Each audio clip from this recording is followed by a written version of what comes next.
quiet seaside town, an evil laid to rest centuries ago, has risen. An abandoned fortress deep in the swamp holds a secret that could save the village or destroy it. Now, a band of adventurers sets out to dig up the wounds of the past and bring the light of day to the roots of ruin. This is Tabletop Gold.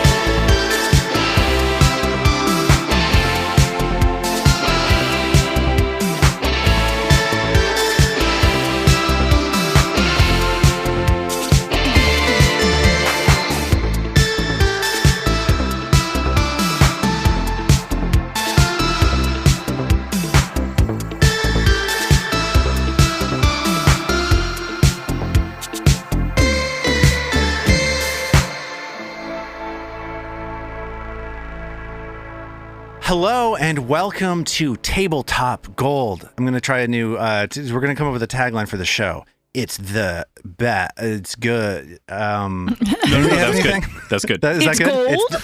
It's gold. Tabletop Gold, it's gold. My name is Lars Casteen. It's the best, semicolon, it's good. It's fine. It's fine. We're fine. Everything's fine. Let's meet all of these people that we're hearing from right now. I'm going to go in reverse order than I typically do. David Chernicoff, hello. Yes, Is good. it typical at episode 5? Making things difficult. Sorry, I'll stop. David Chernicoff. Here on episode 5 is David Chernicoff. Somebody in the audience was like, "This guy's full of shit. There's no typical yet," and I'm glad that you're giving their thoughts voice. Armatt Humphreys, you're here. Hello. Hello. Zoe Chernicoff. Hello. Hello. And Robin Lange. Hello. Hi. So we're here to play more tabletop RPGs. We're going to continue our Pathfinder 2nd edition production, The Roots of Ruin. Is all that still the tagline, or are we off the tagline now? I said colon. I never said okay. Anti-colon, which I think ends catch. It's like tagline, the HTML of catchphrases, right? Yeah. Sorry, I'm just capturing all this real time in the note stock so we can like workshop it.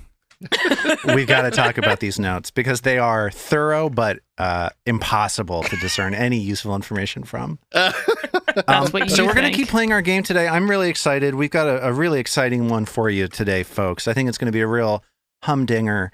But before we get into it, before we started recording the last time we recorded, Robin mentioned that she was watching a television program called Loki. Which, if you're not familiar, the Walt Disney Corporation is this company. They Future own a potential lot of... sponsor. Oh, the you Walt got it Disney before Company. I did, Zoe. And, actually, I think that what I'm about to say is sort of my tryout for them if they want to sponsor this show. Mm-hmm. Because Robin had mentioned it. I had sort of seen a couple things about the Loki series. It's, the Marvel Cinematic Universe, as they call it. And... I like those movies okay. So far, Disney is not pleased with this. I like those movies all right. They're not my favorite thing in the world. I find them entertaining, but not necessarily all-consuming. And I started watching this Loki show, this show about the Norse god Loki, and Owen Wilson is also in it. And I... Is he just Owen Wilson? Yeah, it's Owen Wilson as himself. We've just got to stop Ragnarok. That's all. That is such a good Owen Don't freak Wilson. out or anything. I didn't realize he was here tonight. I should have introduced him. Guys. If you'd kept things in the same order at the top, you would have would've noticed hit Owen. Owen in I the know. thing, but we all Owen, got off. I skipped right over It's him. okay. I understand I'm not familiar yet. I'm coming in Oh on my episode goodness. 5. You're getting into Seinfeld territory a little bit. And what's the deal? Okay. I'm feeling so confused because my boyfriend loves doing Owen Wilson impersonations. And I'm like, wait, he's not here? Because He's also, also here. I don't hear Owen Wilson and think Owen Wilson. I hear Owen Wilson and think my boyfriend, which I think is even more confusing. Interesting. It sounds I like hear- you've got a little bit of an Ouroboros happening. I hear Owen Wilson and I get Lightning McQueen from the Cars movies, which was like 2 movie obsessions ago for our kids. I got a lot to say about the Cars franchise, but let's hear more about Loki. Okay. Yeah. So I don't have a ton to say about Loki. It's just that it was something that I went into being like, you know what? I've got a spare hour. Let's just try out a new show. I watched this thing, and I gotta tell you, I love it. I love this damn show. I think it's so great. I'm enjoying it so much. It's funny. It's like got all these like mind-bending sci-fi garbage things that I enjoy. It's really high concept, but it's really charming. The art design is sick. The art design is sick. It looks like that movie Beyond the Black Rainbow, which I think is just a great movie. How about the sound mixing? How is the sound mixing? The sound is great. The score is so good. I tend to think that those Marvel things have really boring music in them, but this show sounds so great. And so I had this experience this week of like, I wasn't expecting much from something going into it, and now I'm really enjoying it. And I was wondering if any of you have had an experience like that, where something that you are sort of lukewarm on winds up, like pinning your ears back. That's something that you weren't expecting to enjoy, but that wound up really connecting for you. Well, in the vein of continuing to try and get Disney Corporation on our side, I had been off Star Wars since The Force Awakens, which I just I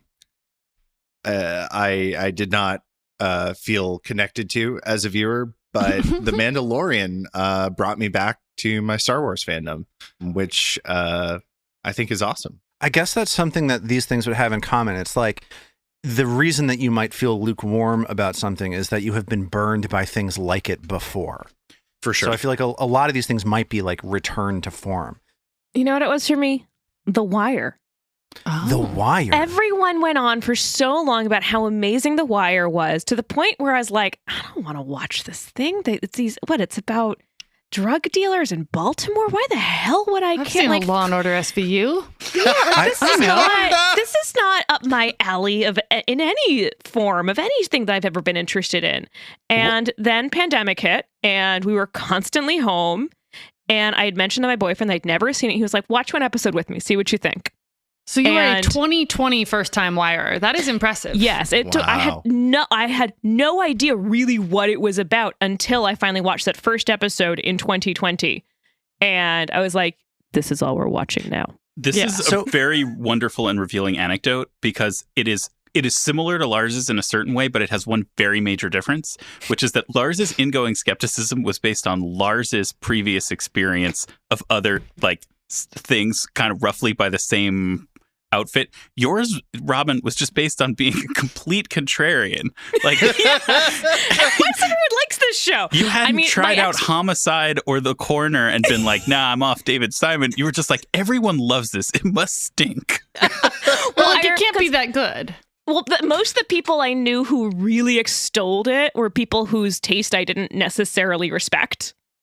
So it was basically a lot of dude bros in my life who I'm like, I don't know if we have the same flavor palette for TV. So it could have been like Billions or like but my boyfriend and I have very similar taste, and he's like, oh no, you got to watch it. I was like, oh well, if you say I will. You generally don't make me watch or do things that you think I'm going to hate. Yeah. So. Anybody else have anything that fits this qualification we're talking about?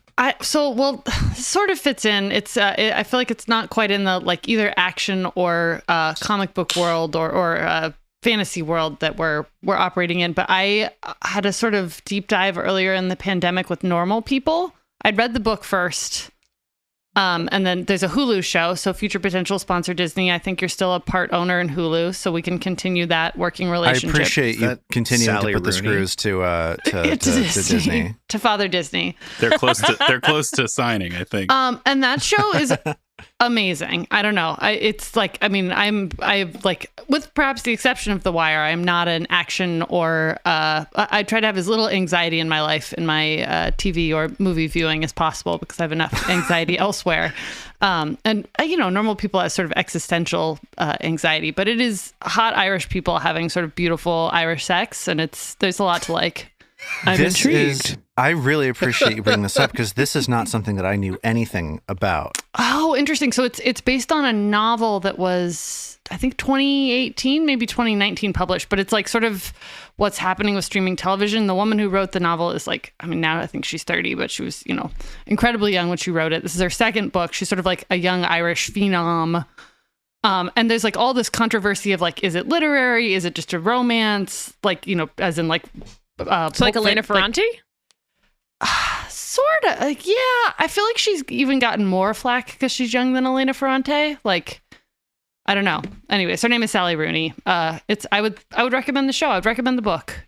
Zoe, I really appreciate you bringing that up because I want to check it out now. I feel like this is something that my wife Sunny would enjoy also.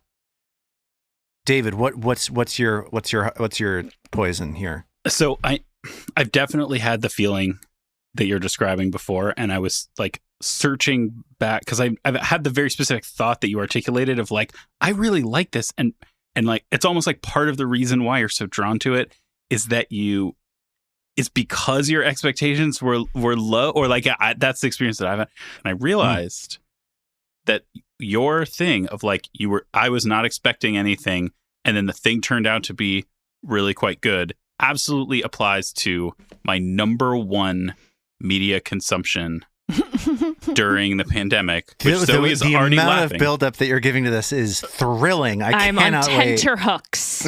Which are the films, the Disney films, potential future good. sponsor Disney, Frozen and Frozen 2, which are actually you pretty love the good. Frozens. They're It took pretty you good. that long? Yeah, they're really With pretty kids? good. I guess Frozen 2 came out just at the beginning of... Anyway, Yeah. I've now seen Frozen 2 more than I've seen any other movie and it's not even close to close.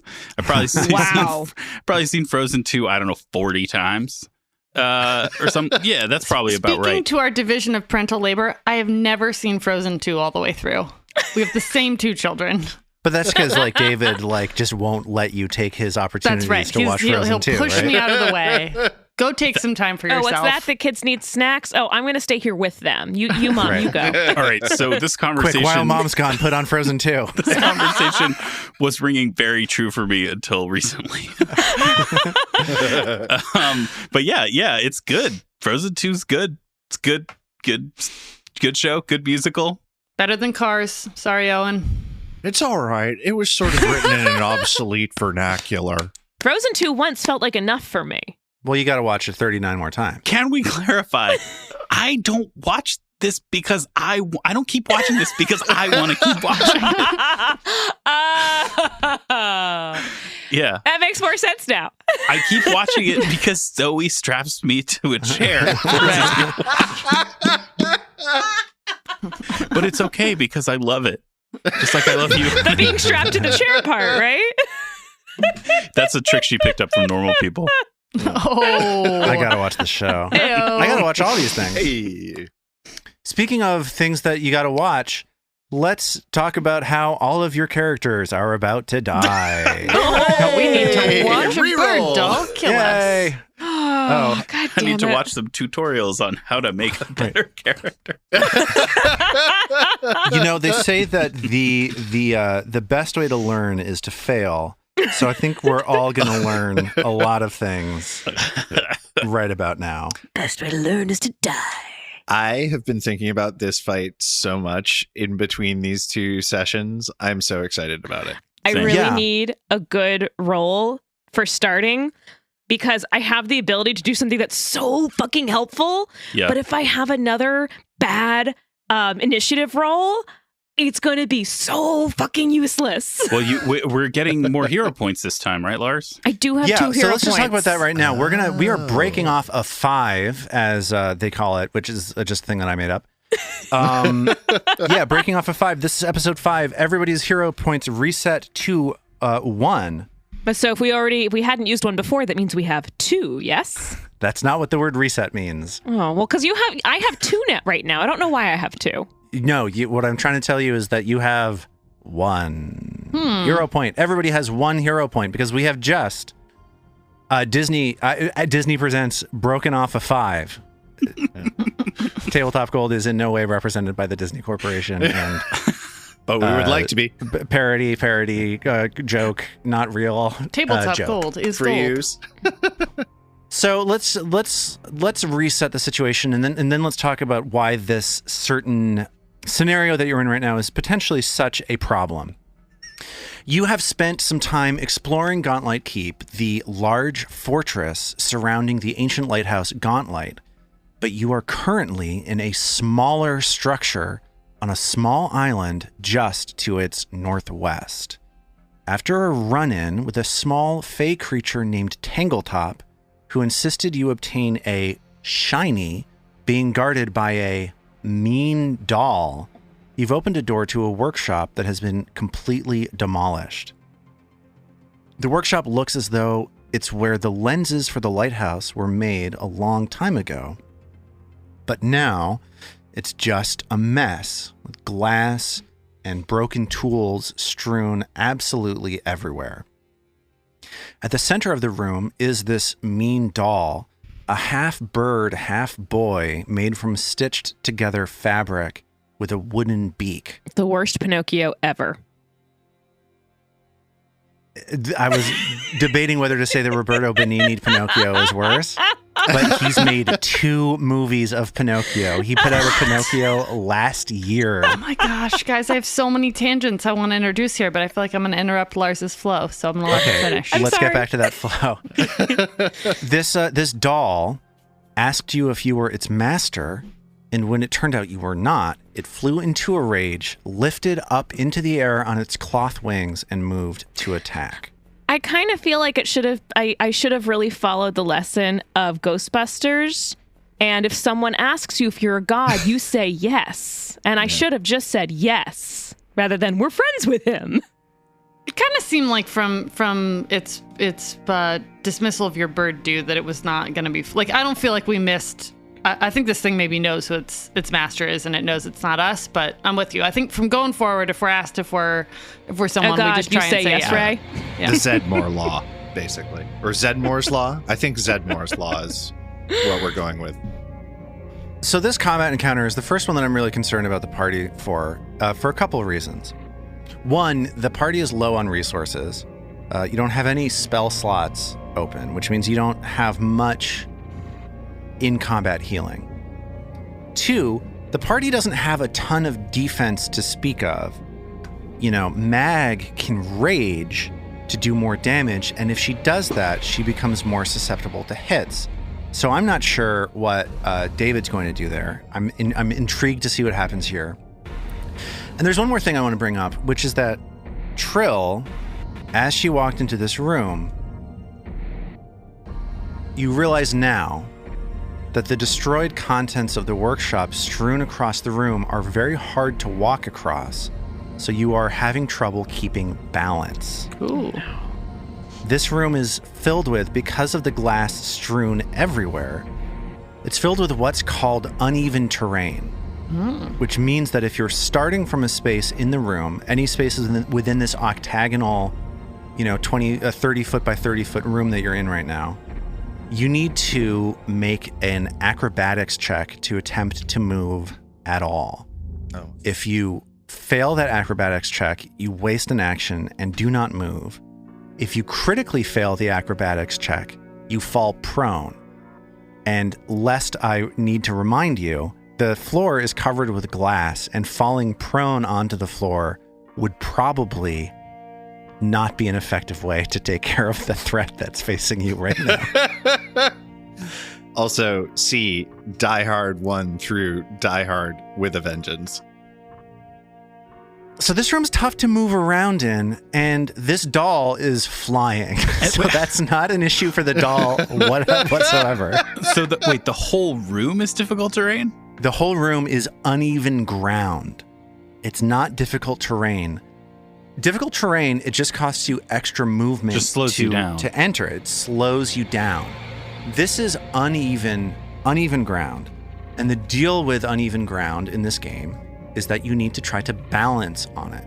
And balance is an acrobatics check against a DC determined by how difficult the ground is. If you critically succeed, you move up to your speed. If you succeed, you treat it as difficult terrain, and as I mentioned before, if you fail, you don't go anywhere, and if you critically fail, you fall over and your turn ends. Oh, man. So maybe we should retreat a room or two and try to fight it there? I don't know. That's actually what I was thinking, too. I think we ought to drop back and try and use the hallway as, like, a choke point, and, like, Mag and I maybe shield wall. Well, I mean, this won't be as effective because the doll can fly. So what we might want to do is have front line, back line, and a space in between. So it either has to land and we'll be in flanking on it. Yeah. Or it'll land front line and we can keep the back line safe. Or well, let's see what anyway, happens. let's find out. Let's see how it goes. Let's find out. Let's unpause this game and do that thing. And get some die-in started. Rolling dies, that is. What's the thing? Get busy living or get busy dying? Let's see which side of that debate you land on today. So please roll for initiative. Oh, God, it keeps teetering on that 20 and then going over. 14 on the die for a 20 for initiative for Norman. 24 for Trill. Hey, Love it. yeah. Love to see it. Nice. 26 for Haplo. All right, guys. 23 for Mag. These are respectable numbers for once, guys. Yeah. Did it. We rolled the virtual die. So Trill rolling high is really good for you. There's a thing that you can do in this game that you can't do in every game like this, which is you can delay your turn. So if you really want everybody to go after Trill, Haplo could potentially delay. But let's just see how things go. Haplo, you are standing at the door to this room. Glass is everywhere. There is this half-boy, half-bird doll flapping around, screaming at the top of its lungs that you are not its master. It doesn't have lungs. It's a figure of speech. What do you do? Has Trill shouted, I can do something, or somehow let us know? What information does Haplo have about None at this Okay. because it's not something I've done before. Okay. So yeah, and I think in her panic, considering Trill again went to her, I'm just gonna go for it way. She probably did not think to shout out, I got something. So Okay. In which case, then I think Haplo is going to shout, Trill, behind Mag and I! And then he is going to use an electric arc. Haplo lifts up his left palm and barks out a arcane word, and a flash of lightning blasts out of his palm and hits the doll, or hopefully hits the doll. So the doll jerks out of the way, rolling a 23 for its reflex save, which is a success, but not a critical success. It will take half electricity damage. Okay. That is 6, so 3. Okay. The doll sort of jolts around in mid-flight for about half a second and continues on its way. Haplo, what else? I guess Haplo will draw a sword. Let's do that. Yeah. Okay, so Haplo fires off some electricity, draws his sword, and now it is Trill's turn. okay, so heads up, dear listeners, I am today not in my usual recording place. I'm actually visiting my parents, so you will not hear the dulcet tones of my harp as Trill does her magic. I'm so very sorry. I know you are all looking forward to that. Could we have Owen Wilson sing as the harp? Go ahead, Armat. What song do you guys want me to sing? There's so many. You sing the lower strings. I'll sing the higher ones. Perfect. Yeah. What if, I love instead of that, we kept it moving? So Trill is finally remembering, oh my gosh, I know things. There are things I can do to help. And with her harp, she's got her harp there, and she plays a lingering composition to begin.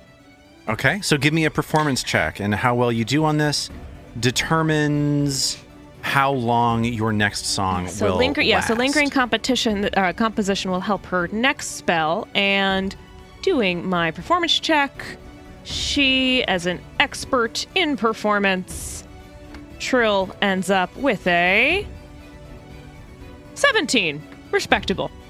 Not the best. 9 on the die. 17. That is not going to be quite high enough for performance. So the next composition spell that you cast will last 1 round as normal, and you do not spend a focus point on your lingering composition. Alas. Even though that lingering composition did not quite do what Trill was hoping, she's still going to continue on with her song and sings out words to inspire courage. And if this succeeds, then she's going to inspire herself and her allies. And we're going to get status bonuses. I think it just automatically succeeds. Yeah, so we just inspire ourselves. Yeah. Great. It's a spell effect, inspire courage. So Trill's inspiring words fill your ears, and you are moved to attack more precisely and harder and hit harder, and you are no longer going to be as affected by fear effects, which could potentially be useful in this situation, actually. Wow. Great. So she did that, and now she's going to take some steps back. Okay, so in order to do that, first I need an acrobatics check from you. Yes. And her acrobatics check ends up with Come on, Trill. a delightful 21. Whoop, whoop. That delightful 21 is going to be a critical success. So you're able to move your full speed as the uneven terrain is no issue for you whatsoever. Well, she's going to, rather than going further into the room, she's going to remember Haplo's words. And now that she's given everyone a bit of courage, she's going to turn tail and run. Okay. Norman gives her a high five on her way past. And move past everyone, also giving other people space to move out to hopefully lure this bird creature out of that room. And she kind of communicates that. She's like, I'm giving you guys space. Let's go. Let's get on solid ground. And I guess... And that's Trill's turn. Trill actually has one more action. Oh, yeah. Let's do a knowledge check. Trill, what do we know about this thing? Yeah, so since Trill was the closest, it makes sense for her to do a knowledge check. Looking at this animated construct doll, you get the impression that Arcana or crafting would be your best bet. Worst nightmare? Is there a worst nightmare check? Yeah, it does not matter. Do you have nightmare lore? Okay. So may as well swing for it though. Yeah. Like you never know what's going to happen. Go for it. Yeah, let's try it. Okay, so which one of those do you want to do? I guess Arcana. And Trill does sadly not know much about what makes this animated doll tick. Not with Arcana or crafting. It is now Mag's turn. Trill's words of inspiration echo through your ears. What do you do? All right, the first thing Mag is going to do is try to throw a javelin and hit this thing where it is, in the interest of doing some damage without needing to move. So, all right, so Mag is going to draw a javelin and then throw it at the bird situation. An 11 to hit. 11 is not going to do it. You throw the javelin. It sails far over the head of this flying haunted doll and clatters to the ground near a broken lens. You have one more action. When I had bird situation, all I could think of was the situation on the Jersey Shore with wings and a beak. You're welcome for that image. Hey, yo, We got a new mascot for the show. Oh, we've got the situation as well. We are rife with celebrity guests tonight. That's making me imagine a bird with a 6-pack of eggs. All right, for the last action, Mag doesn't want to move into the room yet, and doesn't want to move from where she's standing, sort of shielding the backline members of the party. So she is going to try to see what she can figure out about this bird situation by using a crafting check. So Mag does a crafting check. Here's what you know about this bird. You are intimately familiar with this sort of creature. This is a soul-bound doll, is what this is.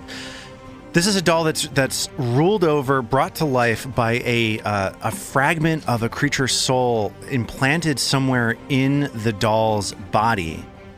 The main things that you know about it is that it is, as a non-living creature, immune to all kinds of things like disease. It won't bleed. You can't paralyze it. You can't make it sick.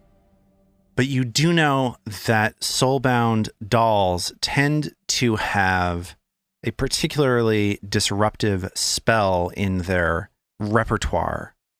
And that's all you know. A lot, but not enough. Well, I will not try to make it sick. As Mag's eyes light up with recognition, the doll flies in place for a moment as it starts chanting and whipping its hands around as though it is sewing something. And I need Haplo to make a will save as the image of this doll sewing fills his mind. Eerie. Needle, thread, Just- thread. Oh boy, that's not going to go well. Funny thing about us having a hero point. What did you roll? I rolled a 4 on the die for an 8. Okay.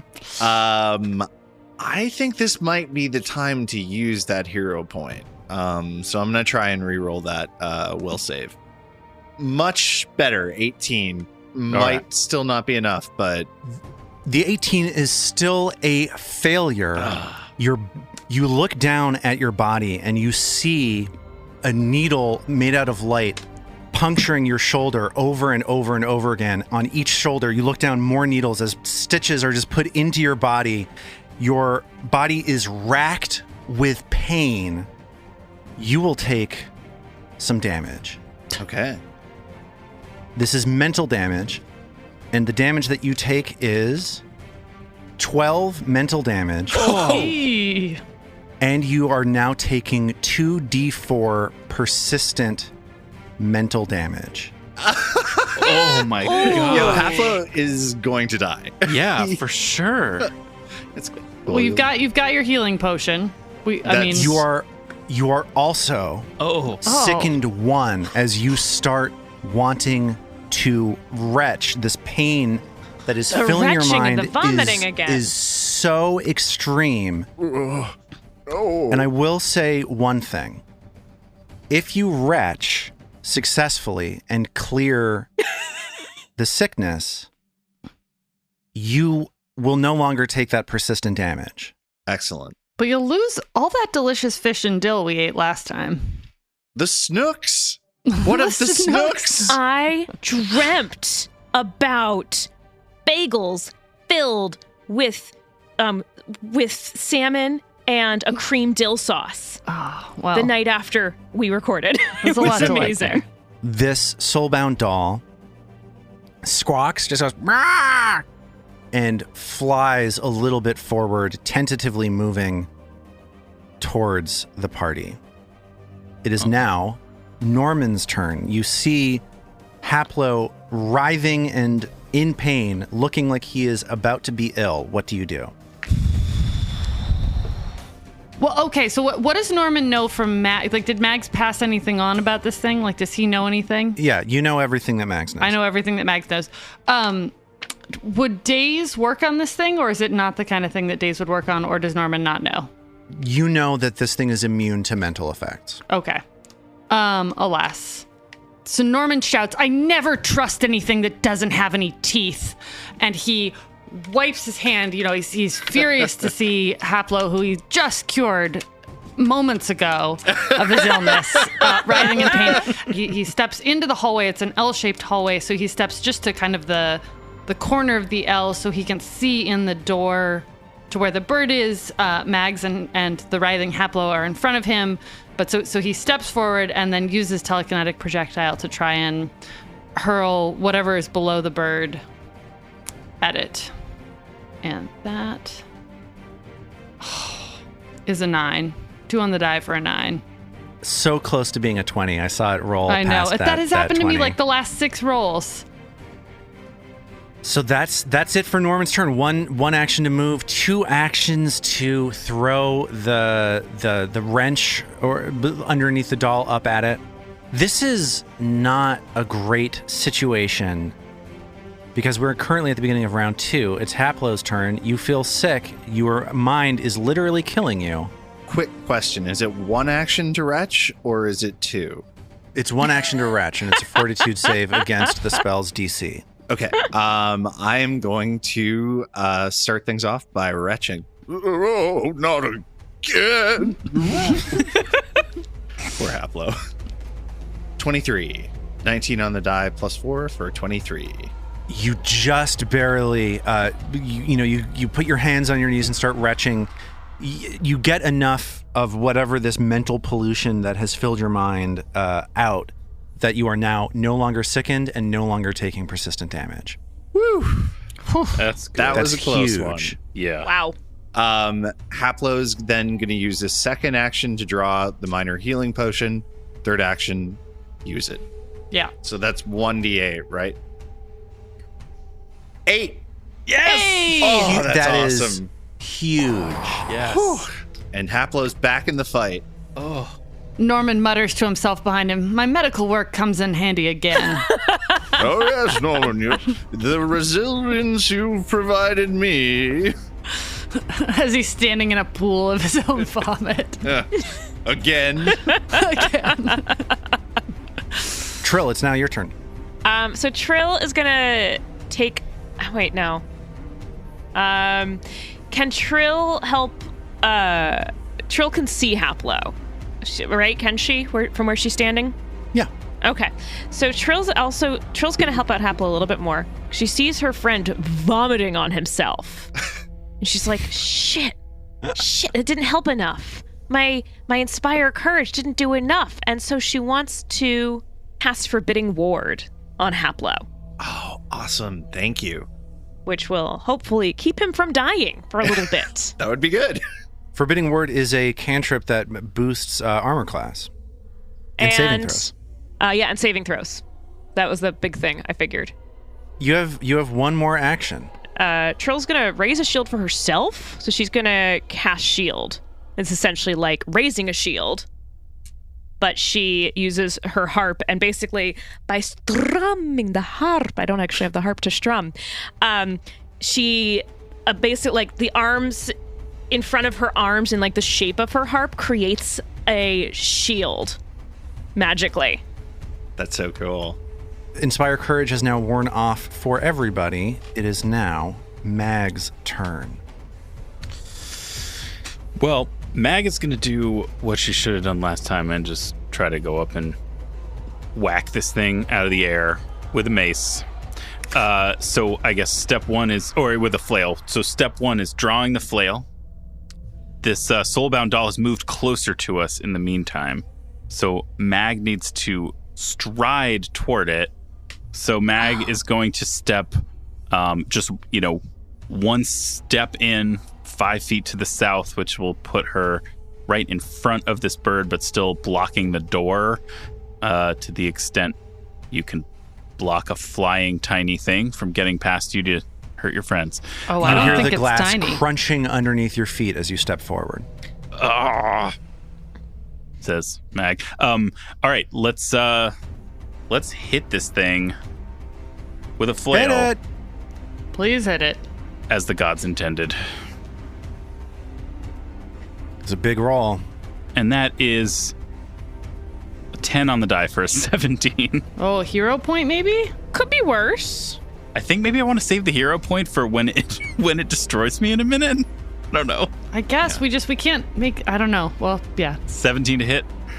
That does not hit. You swing your flail and it deftly dodges to the right out of the way of your incoming weapon. It is the Soulbound Doll's turn.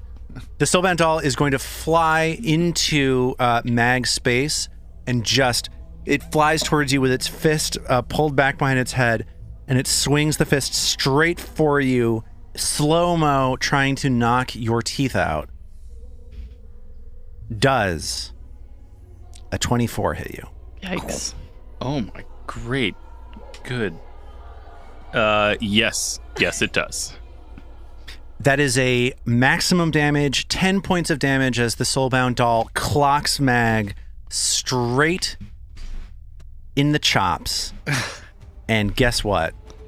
They're going to do it again. All right, a couple of teeth fly back toward the hall, tempting Norman. I was going to say, Norman's got his eye on him. He's not picking him up now, but... Does a 27 hit your armor class? Oh, Jesus. A 27 hits my armor class even more than the 24 did a moment ago, yes. Is it a critical hit? It is a critical hit, yes. The Soulbound Doll winds back one more time, maximum damage again. Oh. 20 points of damage to Mag. I mean, Mag has to be dead, right? Mag is extremely dead. So Mag is knocked out. Mag is extremely knocked out. So what happens is Mag drops her flail and her shield, crumples onto the ground, taking 1 more point of damage. Oh. Because she was knocked out by a critical hit, that means that she is immediately put to the condition dying 2. Well, sure. Because she fell and took 1 more point of damage, she gets sent to dying 3. Oh, Jesus. When Mag hits dying 4, she's dead. Mag! Wow. Bummer. That's a bummer. No one wants that. I don't have any spell slots. I only have cantrips. Whew. All right. It's now Norman's turn. I mean, can we do a brief regroup here, guys? I'm happy to throw some stuff at this thing again, even if I hit it. I think it's a D6. So like the max damage I'm gonna do on this thing is a 6. Do you have one of the healing potions? Could you like put it in my lips? Yeah, I guess I have to. I do have a healing potion. I'm then gonna be by the bird. Is a odds that dying it's- 3 hero capable of like drinking it? Yeah, if somebody next to you uses an interact action, they can pour a healing potion down your throat. So then Will the Norman 3 have to go in the room to pour the healing potion, or can he do it from the space? So that's Mag is next to- collapsed right at the entrance to the door, so you can be behind the door and still be adjacent to her. Okay, well, I guess that's probably the most useful thing I can do. I think Mag reviving and being able to fight this thing is more useful than my maybe doing 1d6 damage. All right, so Norman runs up to the door. He sees Mags is down. He wants to pocket the teeth, but he knows he's got to do something else first. He pulls out the healing potion, and he puts it to her lips. Drink up, take Norman's medicine.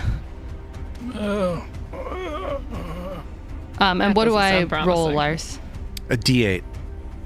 I'm rolling a D8 for you. That Hey! is maximum healing. Yes. These are good 8. potions. They can be good. They're not always good though. So what that means is that Mag is now no longer dying 3. She is instead wounded 1. The next time she's knocked out, the value of her wounded condition will be added to her dying condition. So if she gets critically hit again and falls down on the floor, that'll be instant death for Mag. She's currently still on the ground prone, and she is currently also not holding on to either her flail or her shield. It's a dicey situation, to say the least. It's Haplo's turn. Okay. Haplo is going to use an interact action to move his sword to be two-handed. He's going to make a strike at the bird. So you're choosing to go for damage instead of using it one-handed and potentially making it flat-footed. Yes. 18.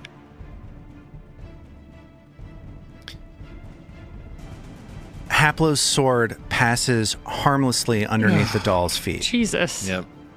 Haplo uses the free interact option to drop one of his hands off of the blade, and he's going to make a snagging strike as his final action. So this is with multiple attack penalties. So you've got to Yes. do a heck of a roll here. I could have used that crit on here, basically. 12. Oof. So that 12 is also a miss. Oh man. It is Trill's turn. So if Trill were to cast Forbidding Ward on Mags now, Oh. would Haplo lose the Forbidding Ward because she's changing her concentration? So you could, on your turn, if you wanted to, cast Forbidding Word on Mag as 2 actions, because it's a 2-action spell, and then you could spend an action to sustain it on Haplo. Okay. It's not really what she wanted to do, but it's what she is going to do. So she's going to spend all of her actions to cast Forbidding Ward, to continue to cast it on Haplo and to now cast it on Mags because they are the two who need it. Thanks, So a Trill. faint shimmer washes Thank you, over Trill. Mag's body as Trill's magic intervenes for any potential future hits. It is now Mag's turn. Mag, you are lying on the ground to your left and right as you turn your head back and forth. You see incomplete lenses, tools strewn all about. You feel a pain in your back from where a lens impaled you for a small amount of, but a significant amount of damage. You carry a wound. It is hard for you to catch your breath. You are prone. To your left and right, you see your flail on the right-hand side. You see your shield on the left-hand side.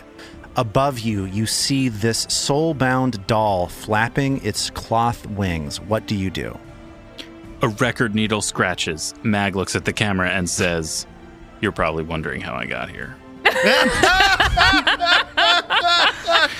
All right. I think I can do it one action to stand, one to pick up my flail, and one action to hit it, correct? That's correct. For the love of Saren Ray. May she guide our strikes. She gets to one knee initially, and then in one motion, she springs up to her feet and grabs the flail from the ground and swings it at this horrifying doll hovering above her Yes, Mags. for a 24 to hit. You hear the sound of crunching ceramic as the flail for God's sake. collides with the head of this creature. Roll damage, please. Oh, struck! Let's call it 100. Magruna. With Mags, pleasure. you beautiful large woman. That would be 9 damage. The doll starts flying slightly erratically, but it is still up. Oh, for God's sake. But it's not totally healthy anymore. Eat that, weird flying Pinocchio. Yeah, it will be a Pyrrhic victory to know that I slightly dinged it before it dismembered me. So the doll squawks, "Bring me my master!" and swings its fist at Mag one more time. But at least now Mag's got some shielding. Yeah. That is a 27 to hit. Jesus Christ. At least it's not a crit, hopefully. I think that is. That is a crit. Even with the Forbidden but- Ward? Right now your AC is 18 because of the forbidding ward. Oh, nice. Okay, so not that a crit. Saved you by that 1 point. That 27 is a Go hit Trill. and barely not a crit. Okay. Thank you, Trill. Here's the damage. That is Oh, come on. More than 8. 6 points of damage. Oh, boy. Glancing blow. Not a great roll from me. I don't know. You're Luckily- doing okay. I'm not sure if anyone's going to jump on the pity bandwagon. It's you, my friend. So the doll needs to fly or else it's going to fall to the ground. So it flies up over to Haplo. In doing so, it is leaving a space that Haplo has reach of, which means that Haplo has the option to take an opportunity Yes. Let's Yes. leave it, right? Yes, I think it just please. wants Yeah. to go. Let's Let's- let it go. Yeah. Let's give it a minute and see what its intentions are. All right, here is the 15. Ugh. 15 is not going to do it. That's a miss. It has one more action. It's going to use that to attempt to attack Haplo. Remember, Haplo also still has a shield. Or a Haplo ward. has a shield, but that shield is not going to do much about the 20 I just rolled on the die. Here comes damage. That is 12 points of damage to Haplo. Oh, Jesus. That knocks Haplo down. He is unconscious and at dying 1, yes? It was a critical hit, so you were at dying 2. It was a crit at 20? 20 on the die. Yep. Oh. Dang. That means that Haplo is now moved in the initiative order immediately before the doll. Who had the third healing potion? you do. Wait, You but only took it. one's been used. I had one, you had one. and Haplo who else took had- his before. Oh, Haplo took Haplo his already own. took his. Okay. So we've taken 2 of 3. Okay. Lars, so 2 questions. Yes. One, is this thing flanked now? A line drawn between the center of your space and the center of your ally's space must pass between it. It is a tiny creature currently. Oh, but Haplo's knocked out. So no, you're not flanking it. Oh, right. He has to be upright. I believe when we Haplo's got to presenting this no threat. room, Norman was hidden and had drawn his dagger. That's correct. Okay, so Norman has a dagger in hand, having discarded his thing. Yes. Could I use given that it's in Haplo Square, could I use my rapier on it, or? Yes. It's adjacent to you. You can use your rapier on it. And the rapier does more damage? This is a newbie question. Like what? The rapier does more damage, in particular on a critical hit. The rapier has a trait called Deadly, which says that when you hit critically with it, you add a D8 extra damage to it, to the damage roll. Okay. It seems like hitting this thing at all is basically impossible, so I don't know that we can bank on that, but I hear you. Guys, do you think it would be better to only hit it twice pulling out the rapier, or should I try dagger 3 times? I feel like we're in pretty dire straits here. I would go for the rapier because you're going to end up having a -10 on that third attack. So having the potential Okay. for higher damage. It would be is- a -8 with a dagger because it's agile. So the dagger would do slightly better longer. And I can do it 3 times, whereas I can do the rapier twice. As an action, can someone take something from someone else if the other person's willing? Yes. Because if you got closer to me, you could take the other healing potion from me. I and need then to give fuck it to this thing Haplo, up. If we don't but fuck this we need thing to up, attack we're it. all gonna die. Like, I think I have to try and hit this As, thing. as it is, Yeah. my opening javelin situation was basically fucked us. I am going to pull out the rapier, and in a moment of fury, Norman says, "Get off of them, you awful creature!" and pulls out a rapier and thrusts it at this horrible, tiny boy doll bird. That is 24 on the die. Beautiful. Well, it's an 18 on the die. Sorry, and 24. 18 on the die, 24 total. That is. That's an amazing 20-sided die. Yes. All right. Are you cheating? That's 7 damage. Nice. 7 more points of damage. Dear God. It's looking pretty badly injured by now. But not dead. Not dead. All right, so it he's squawks in anguish as you land a hit with your rapier. and Norman goes, I never liked birds anyways, and he thrusts the sword at the thing again. And that is a 16. A 15 on the die for 16. Is not going to do it. Well, I tried, guys. It is now Trill's turn. So Trill kind of hears the squawking and the pain from this awful bird doll and she's cheering for Norman because she can see kind of from around the corner she can see her friend, she just can't see the doll, so she's gonna have to come around that corner. So Trill's gonna move for her first action. So you come face to face with this doll, which you see stuffing flying out the back of it in reaction to Norman's hit with a rapier. And seeing her other friend, seeing Mags bleeding and Haplo dying on the floor. She strums a cold, dark song on her harp and unleashes her ray of frost. Sorry, my computer just loaded a whole new page randomly. Let's say it was a 20. Was it a good website? Yeah, did it have It was a the lot of Westport damage? Library. Oh. That's a good yeah. Is that I mean, your I love parents- libraries. What, Is that your parents' homepage on their browser She's actually at the No, they're library not. right now. I think Netscape Navigator? for some reason, I think the mouse clicks slightly off center, even though I don't know. Listener, what's it's a going cliffhanger for us too. I know. If you think No this one was knows what staged, you're happened. wrong. She lets off this icy strum and rolls a 20 on the die for a 27. Send Oh my in God. the gnome first. This is why we send in the gnome first.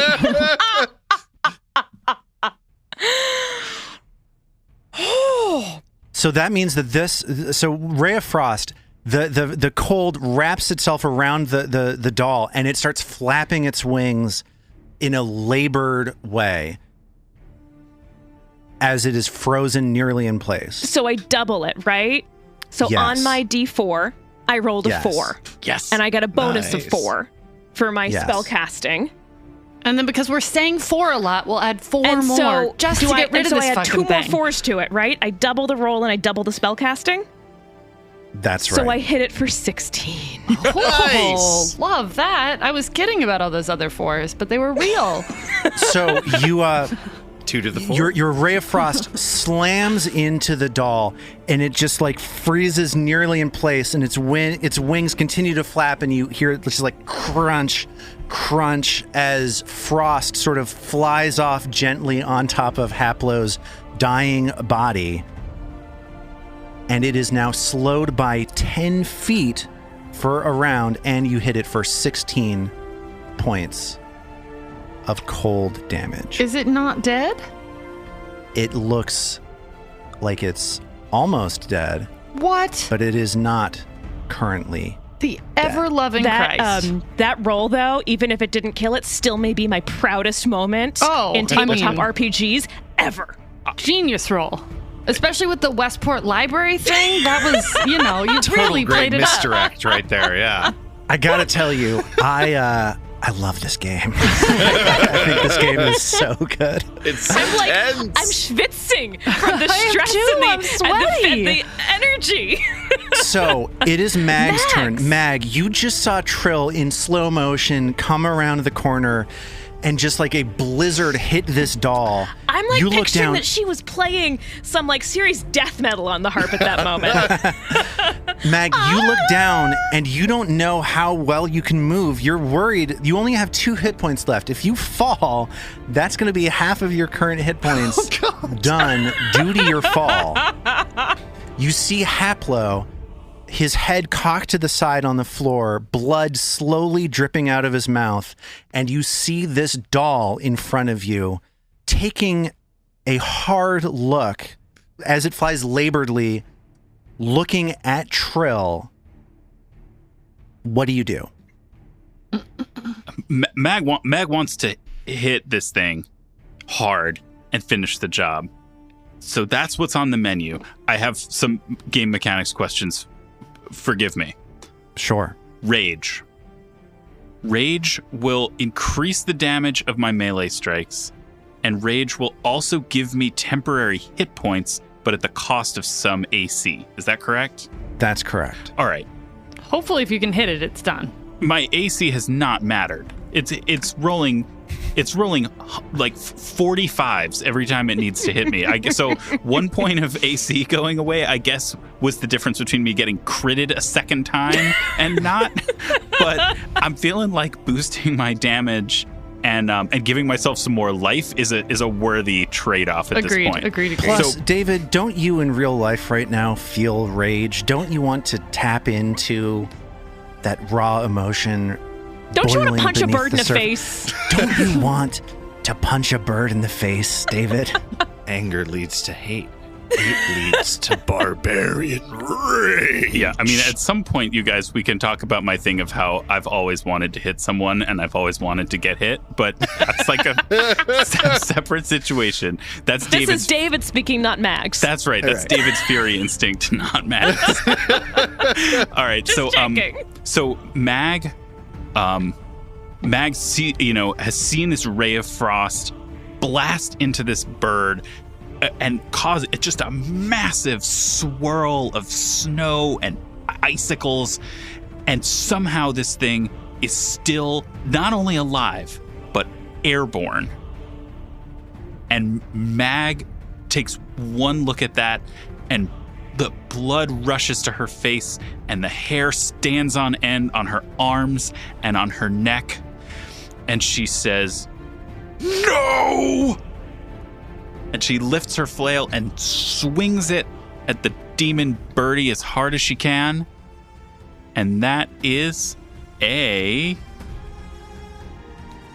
13 to hit. So you bring the flail down once, and it misses. I think I should hero point this one. I mean, the argument would be save the hero point for when I'm dying later. You are dying. You are dying. We've got to get this thing. All right, so I'm gonna use my hero point to re-roll that flail attack because that's what heroes do.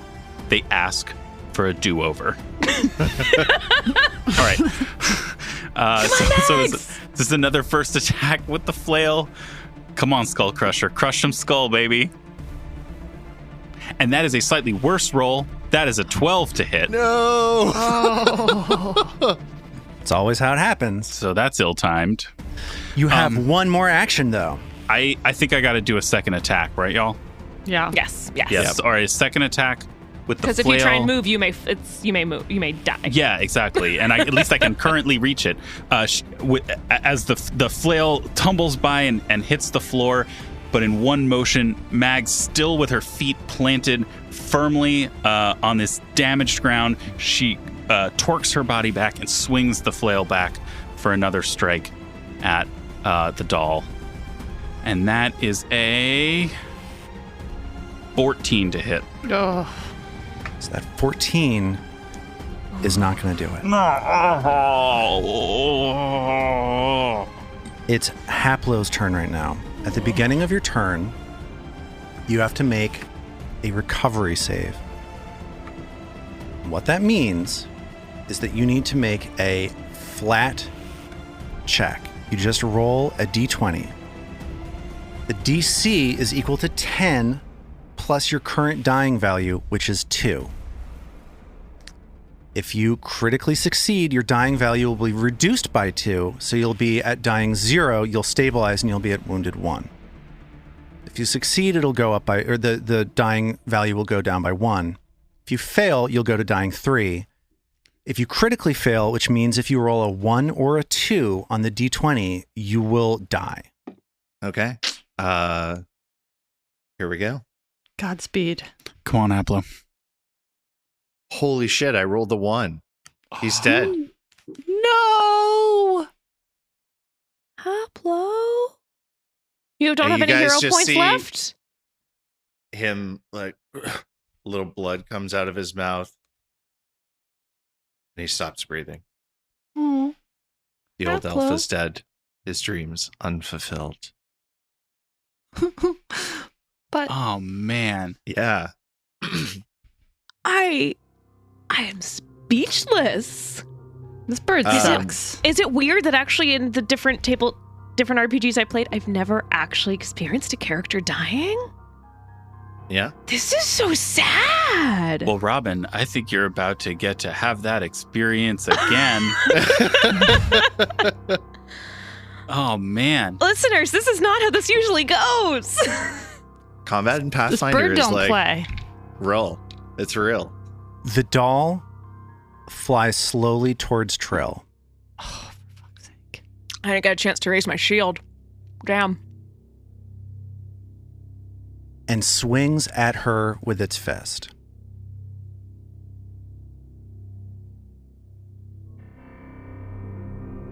That is a 27 to hit.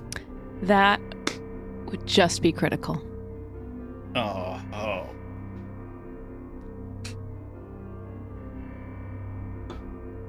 Oh, man. That is 14 points of damage. I mean, for God's Is that all the total damage? Yep. Phew, okay. She's still alive. Not a good roll. Well, depends on who you ask. The doll swings one more time. Critical miss. Oh. Yes. 1 on the die. I assume And that kills that's- it, right? So it's Yeah, dead. it punches itself in the butt and dies. That's how it works, right? They never see the butt punch coming. That's it for the doll's turn. It is now no longer slowed down by the ice on it. It is now Norman's turn. All right. Well, Norman still got his rapier in his hand, so he hasn't, the trauma of Haplo dying next to him hasn't even really registered. I was wondering, are we flanking the bird? In our positions right now? You are technically flanking the bird. It has the line has to go through the center of the bird's space. It is just in a position where you are flanking it. Yes. Great. right, so Norman still has the sword in the hand. He hasn't even registered that there's a dead old elf next to him. He was not bargaining for this, and he just shouts, "Birds are the goddamn worst," and thrusts his rapier at this thing for 19 on the die for a total of 25. That's a hit. How about it? That is 4 damage, which is not great with 2d6, but 4 damage is more than the 3 hit points it has left. Jesus Christ! The 3 hit points left. Oh, half And blow. the doll, as you puncture it with your rapier, sticks onto your rapier, and you have to like push it off with your hand as it falls to the ground. Dead. So bittersweet. Norman stomps on it once out of spite. Falls. Trill looks at it at her feet as she's breathing and exhausted, and she herself is near death. She kicks it. She's mad with her tiny little gnome feet. How dare you? Mag, likewise near death, breathing heavily, scarcely the strength to hold her apparently completely ineffectual flail, stumbles forward very carefully, given all of the shards of glass around, to the side of Haplo's body, and touches her hand gently on his heart, just to be sure. And then when she's sure that he's gone, she begins to cry. Oh. Norman looks around, and there's still just so much adrenaline. He's in so far over his head. He thought he was like coming here to do a little poking around, and he can see that the other two are so hurt. And he says, "I don't know what we need to do to get his body back and get you guys back to normal, but let me be the one to go get that spyglass. We've got to get that and figure out what we're doing next." No? He can't do it? Mag. No, I just thought it was kind of funny that you're like, look, I should probably take the treasure. You know. Seems consistent with Norman's. Yeah, it's pretty consistent. I was like, is this a moment of personal growth for Norman? No. Could be. We'll find out. Norman. We'll find out. What, you guys are all dying, so what are you going to do? It could be a moment of personal growth for Norman if the spyglass is such that when you touch it, you experience personal growth. But otherwise, no. Mag calls out to Norman like, "Wait, friend, wait. Let's recover a moment." So my thought was that Norman could leave them to kind of, I don't know, like give them 10 minutes. He's got to make his way across this floor, right? Doesn't he have to do a bunch of like acrobatic shit to go get this glass? I think that you out of combat, you have time to move carefully towards the spyglass. All right. I thought I was going to have to like risk injury I moving see. square by square across this thing. No, it's okay. So Trill has Trill still has a healing potion left, and I'm kind of torn what to do with it. Does Trill give it to Mags? Does she take it herself? So I don't think she so You know, Mag It would have among worked on Haplo. I couldn't get to you. By the time I was close enough to you and had an action, you were dead. So try I not was dying trying next to time. get it to you. Mag hears Trill whispering under her breath, "I was trying to get it to you. I was trying to get it to you." Guys, let me help. I helped the old guy before he was gone. I can help you too. And he'd at least try to treat wounds on both of you. So Norman tries to spend 10 minutes. I guess Mags is slightly closer, so treating her. Okay, that's a medicine check. Guys, I'm still so sad. Oh no. It's a 13. So that does not work. And he says, okay, I've got Mags under control. Trill, let me help you too.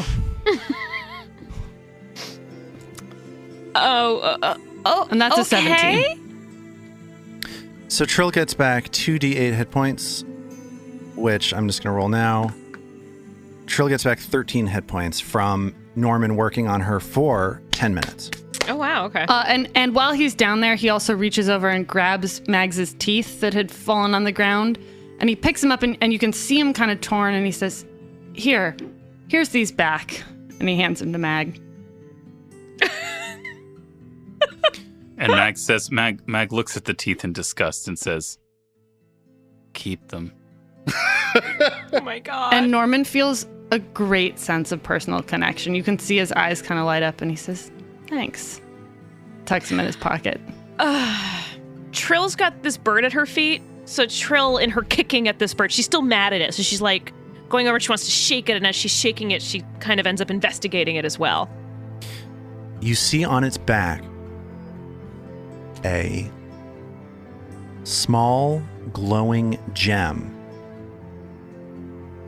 that Mag is able to turn around and recognizes is the focus gem that binds the soul of the creature to the doll. So, Mags, is this thing is its soul alive in here? I think so. What do we do with this? I mean, this thing was evil. This thing killed Haplo. I'll take it. I don't know what to say. Should we take it to Rin? What do we do? I think we should take it to Rin. Rin will know the answers. We should take this to Rin. If you don't want to carry it, I'll carry it. I feel heartsick at the idea of carrying it with me, but worse about the idea of leaving it here. Yeah. Maybe we should give stupid Treetop this stupid spyglass and get our friend on this boat and take him back home. Mag is not convinced that we should give this to the to Tangletop. So I was just gonna get to that, which is I think we should have a plan. I think if Mag wants that thing from Norman, she's gonna have to pry it out of his cold dead hands. Trill, are you taking that gem? Yeah, Trill's begrudgingly carrying it because she's the one who, she's the one who picked it off, so she may as well carry it. And also, she does not trust Norman with it. So you dig into the stuffing at the back of this previously animated doll, and the gem sort of burns your hand as you touch it. You're not sure if it's in your imagination or if it's just that this thing is affecting you because of what's happened. It just feels heavy in your hand, and as you slip it into your backpack, you feel the weight of this gem burdening you slightly. Norman takes a look at the spyglass, and it does not seem to be magical, but it does look valuable. Guys, I don't know about giving this beautiful thing up. It cost us a lot. And he looks down at the body of Haplo and sort of shudders. I think we should see if we can surround that little creature and see what it has to offer us before we hand this thing over. I don't think I can fight anymore. All right. So we have to decide whether we're trying to take this spyglass. And whether are we going to try and kill this thing or just intimidate it? Like, should we just ghost leave? slide it? The deal was if we give it to him, then he'll give us information. And at this point, we just need to go back to Rin. Yeah, I don't agree. care about what he has to say. We are taking Haplo home. We can bring it back to him later. We could go out and I guess try to deceive him, right? Like, we don't even need to deceive him. He's a scary, stupid little thing who tried to scare us with some simple little parlor tricks that I could do in my sleep. And now our friend is dead. I think we should go out there and scare the bejesus out of him. Will everyone please follow my lead? Says Norman. Sure. Cheryl's like, as much as she said, we're all a team. The idea of following Norman's lead is so unnerving. Yeah. Look, I know we haven't always agreed. I know I've been coming at this from somewhere different than you guys sometimes, but in the last 3 hours, we've known each other. in this deep, eternal friendship we've formed, we can all agree we need to get back to Rin, and I think we need to learn what we can from that creature now. So, Max, do you think you could carry Haplo's body? I can. All right, you take him, and whatever you do, don't let that little creature get away. I'm not handing it the spyglass unless I I know that what it's got to tell us is worthwhile. Norman, I'll go along with your plan on one condition. Okay. Do not fling Haplo's body at that thing. I promise. Oh my God. But I might fling this, says Norman, and he reaches down and he tears the head off the bird.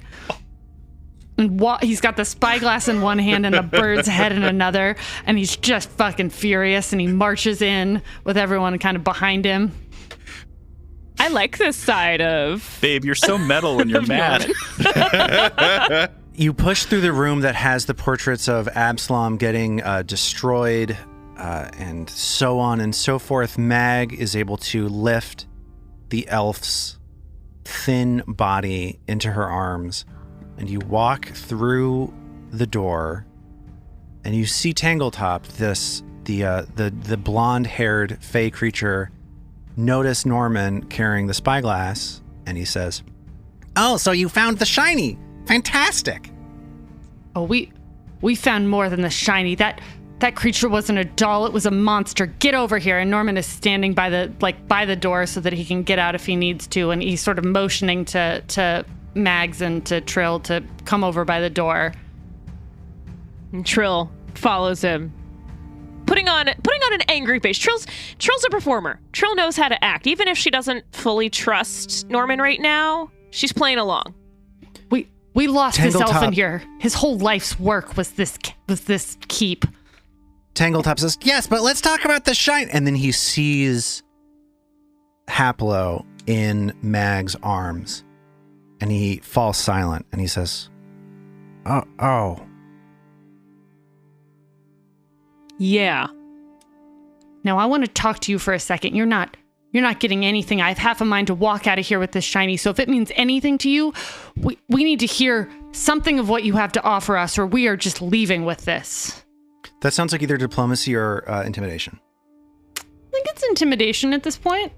Maybe it's just that I live with Zoe, but that sure sounded like intimidation to me. Watch, he's gonna just totally botch this. And as he's doing this, can Trill offer any support through acting as though she's very fearful of Norman at this moment? You can give me a performance check to aid if you'd like. Yes. Trill is, as she looks, she's got this anger and this sadness, and she's looking up at Norman, and as Norman says those words, she starts shaking, and she looks at Treetop, gesturing of, "Oh, you should be scared right now. Oh, I've never seen him this mad," and just kind of oozing all the eye motions and just saying, "Oh," and she kind of says, "Oh no, he's mad." So that's really frightening and scary. So Tangletop shrinks into the corner, going back underneath the desk that he had been hiding underneath before. And he says, Of course, I will tell you what I know." He says, I read in the books some things that might be helpful to you. This workshop, this building, used to belong to somebody named Volek Azrene. And it seems like he was an apprentice to somebody named Belcora. And he seems really bad, but that Belcora seemed much worse. And the last thing I read is that the lighthouse, it does more than just light up. It can also shoot a beam full of ghosts that destroys anything it hits. And we will pick up from there next time. Haplo, God, all Haplo would have wanted was to learn that, and he gave his life so that we could. If you think Norman's not giving that thing a fucking talking him. to, that it was just in the books that it tore up, this isn't like something this thing just like read this in books and then tore the books up. If it hadn't torn the books up, we could have just read it there, left the stupid bird, and we'd have Haplo. Haplo, I'm so sorry. These things happen. You can't control life. Don't beat yourself up. It's fine. Damn it, Owen Wilson! This is not the time!